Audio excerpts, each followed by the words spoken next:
Assalamualaikum warahmatullahi wabarakatuh. Baiklah, saya Hanifah Yansi, NIM 2119276. Saya dari lokal PAI 4G.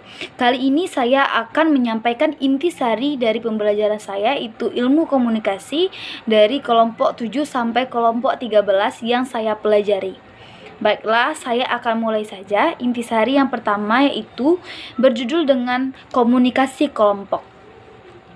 Komunikasi adalah suatu cara bagi setiap manusia untuk mendapatkan teman, pasangan, dan lain-lain.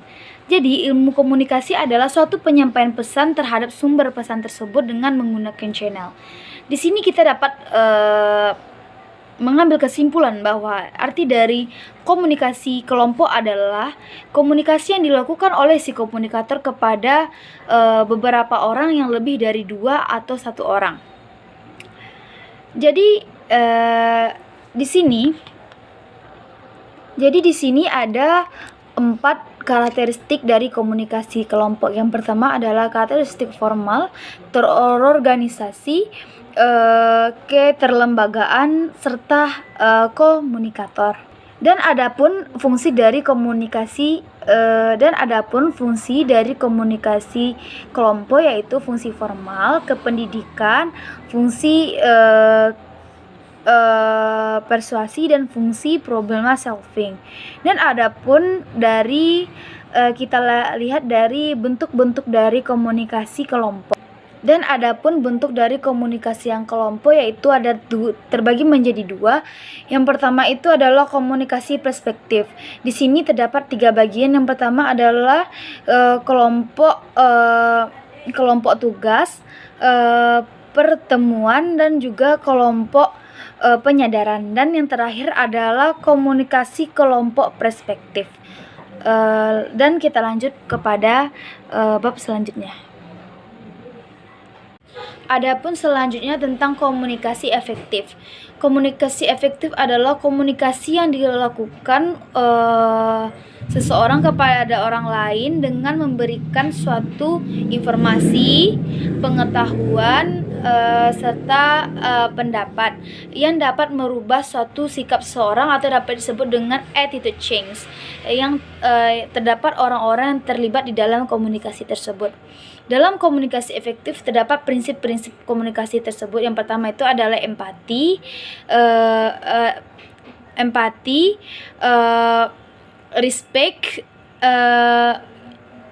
jelas, dan rendah hati. Dan dapat juga di dalamnya terdapat bentuk-bentuk dari komunikasi efektif. Yang pertama adalah komunikasi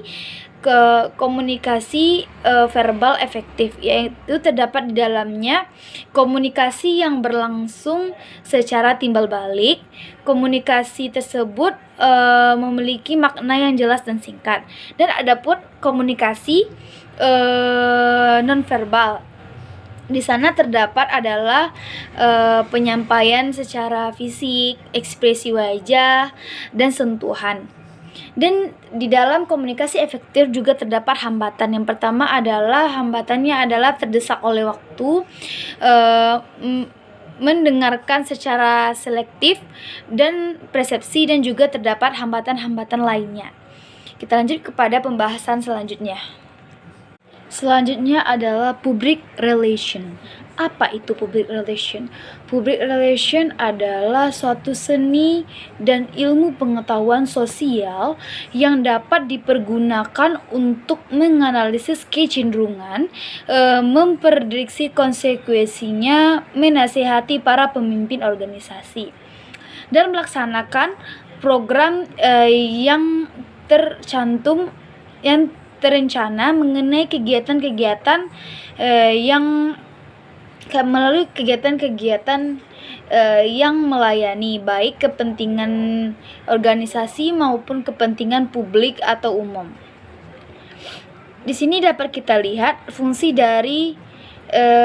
dan tujuan dari public relation. Yang pertama itu adalah fungsinya sebagai komunikator atau penghubung antara lembaga satu dengan lembaga lainnya yang diwakili dengan publiknya. Lalu yang kedua fungsinya yaitu adalah peranan backup manajemen. Yang ketiga adalah membentuk corporate image. Sementara itu, tujuan dari public relation adalah untuk mempengaruhi pendapat, sikap, sifat, dan tingkah laku publik dengan jalan menumbuhkan penerimaan dan pengertian dari publik tersebut.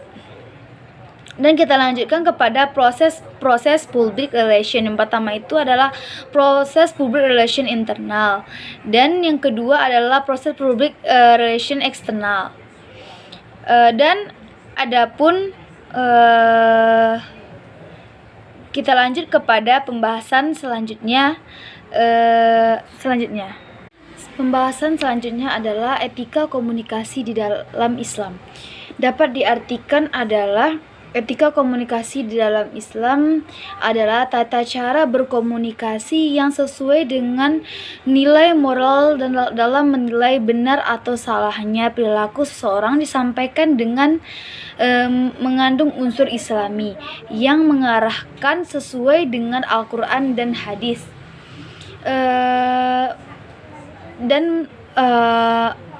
Mengandung unsur Islami mengarahkan manusia kepada kemaslahatan dunia dan akhirat dalam bentuk hubungan manusia dengan Tuhannya. Lalu adapun dari bentuk-bentuk komunikasi dalam Islam. Komunikasi agar proses interaksi berlaku dengan lancar dan bisa dipahami oleh lawan bicara, maka dalam berkomunikasi harus menggunakan etika yang baik atau etika komunikasi yang sesuai dengan tuntunan Islam, yaitu sesuai dengan Al-Quran dan hadis ataupun sunnahnya. Akan tetapi dalam praktek sehari-hari masih banyak manusia yang menggunakan komunikasi dengan secara tidak baik. Namun komunikasi dalam Islam terdapat dalam surah An-Nisa ayat 148 sampai ayat 149. Di dalam surah An-Nisa tersebut mengandung makna bahwa mengungkapkan perkataan buruk sangatlah tidak disukai oleh Allah kecuali dia sedang berada dalam keterniayaan. Adapun menurut para ahli, beberapa bentuk dari komunikasi Islam yang pertama adalah kaulan sadidan, kaulan balighah, lalu ada kaulan karimah, kaulan ma'rufan, kaulan layyina, kaulan masyurah, dan beberapanya. Mungkin itu saja untuk komunikasi di etika komunikasi dalam Islam, dan kita lanjutkan pada pembahasan berikutnya. Baiklah, selanjutnya kita akan membahas tentang komunikasi pendidikan. Di sini kita lihat pengertian dari komunikasi. Komunikasi adalah penyampaian sesuatu yang disampaikan oleh si komunikator kepada komunikan, baik itu melalui media maupun secara langsung, untuk menyampaikan suatu tujuan tertentu. Pada hal tersebut kita melihat di sini dalam berkomunikasi terdapat beberapa unsur. Yang pertama adalah unsur harus memiliki sumber, adanya sesuatu, maksud, adanya pesan atau informasi, dan di sini kita dapat juga melihat adanya media dan juga adanya penerima pesan. Sedangkan pendidikan dapat kita lihat berasal dari kata pedagogi, yaitu bahasa Latin yang berarti pendidikan, dan kata pedagogik yang berarti ilmu pendidikan yang berasal dari bahasa Yunani, yaitu pedagogia. Terdiri dari dua kata, yaitu pedos anak dan ago yang berarti saya membimbing. Komunikasi pendidikan adalah komunikasi yang sudah merambah kepada dunia pendidikan. Komunikasi ini berguna untuk merubah suatu sikap seseorang atau suatu sikap kelompok yang sudah menjalankan suatu pendidikan tersebut. Adapun hubungan antara komunikasi dengan pendidikan. Dalam komunikasi terdapat pendidikan di dalamnya, yaitu seperti pendidikan secara bagaimana attitude atau bersikap seseorang kepada orang lain. Hal ini dapat kita contohkan bagi seorang ayah dan anak yang mengajarkan anaknya dalam berbicara kepada orang lain atau membahas tentang masa depannya ke depan. Itu merupakan hubungan dari komunikasi dan pendidikan. Mungkin itu saja yang dapat saya sampaikan untuk materi ini, dan kita lanjutkan kepada materi yang terakhir. Selanjutnya kita akan membahas tentang komunikasi dakwah. Dakwah adalah kegiatan komunikasi di mana dai mengkomunikasikan pesan dakwah kepada mad'un, baik secara perorangan maupun secara kelompok. Konsep berkomunikasi dakwah dapat dinilai atau dilihat dalam arti luas dan terbatas. Dalam arti luas yaitu komunikasi dakwah meliputi peran dan fungsinya komunikasi di antara semua pihak yang terlibat dalam dakwah, terutama antara dai dan mad'un. Mulai dari proses perencanaan, pelaksanaan, dan penilaian terhadap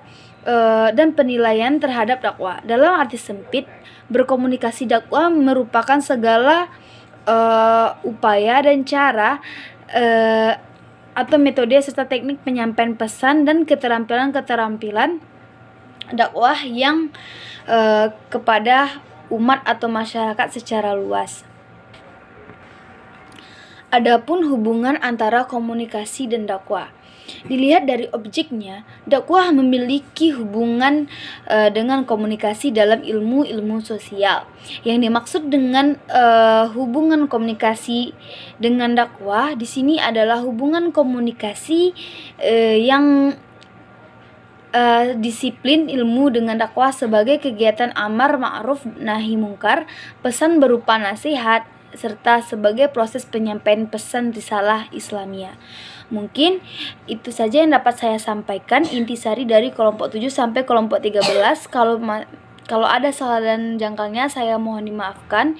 Jika ada kekurangannya saya mohon dimaafkan. Baiklah, saya Hanifah Yansi, NIM 211926. Sekian, terima kasih. Assalamualaikum warahmatullahi wabarakatuh.